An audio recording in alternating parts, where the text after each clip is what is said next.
Hi, this is Richard Chamberlain. Welcome back to the Protecting Your Family's Future podcast. This is episode number 79.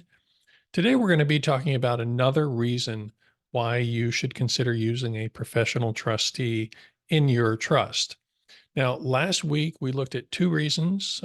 First, if you don't have an individual family member or close friend who could serve in that role, then a professional trustee can be a good choice for you.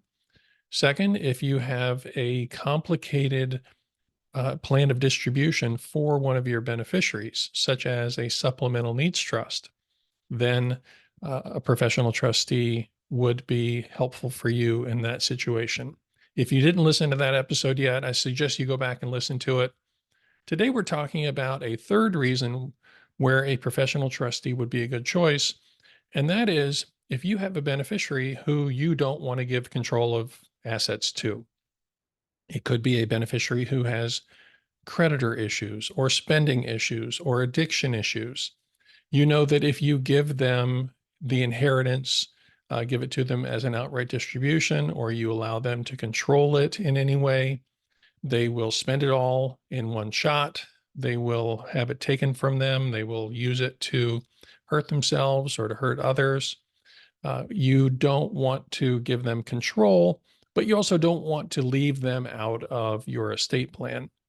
In that case, you would have someone else serve as the trustee of their trust share. And a lot of clients will say to us, well, one of our kids is fine and responsible.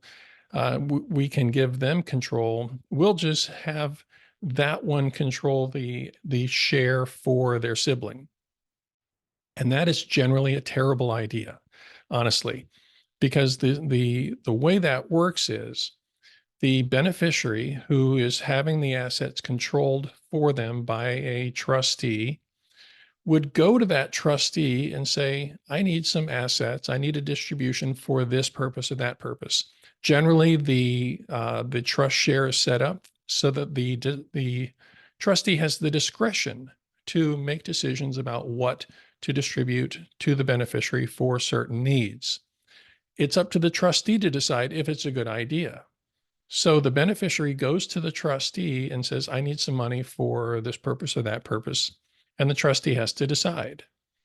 If the trustee is that person's sibling and it's a terrible idea, and the sibling says, no, you can't have this money that mom and dad left for you, then that can really damage that relationship. And in my opinion, preserving relationships is one of the most important things in our estate plan. And we don't want to alienate people. We don't want to drive a wedge between people. So in those situations, having a professional trustee means we have a neutral third party who's making the decisions about whether or not to make a distribution for a beneficiary or to a beneficiary. It's not somebody that they're going to be sharing a Thanksgiving table with. It's not somebody that they're going to have to see on a regular basis. And it's not somebody that they need to have a close relationship with. So in that case, having that neutral third party professional trustee is a very good idea. We highly encourage that if you have that situation. So if you have questions about that, or if you're wondering how that might apply to your estate plan, if you're in Ohio or in Michigan, reach out to us. The contact information is in the show notes, and we can talk to you about that. Talk to you about getting your own estate plan set up, or get it modified if it needs to be. So I hope that's helpful for you today, and we'll see you again next week. Thanks.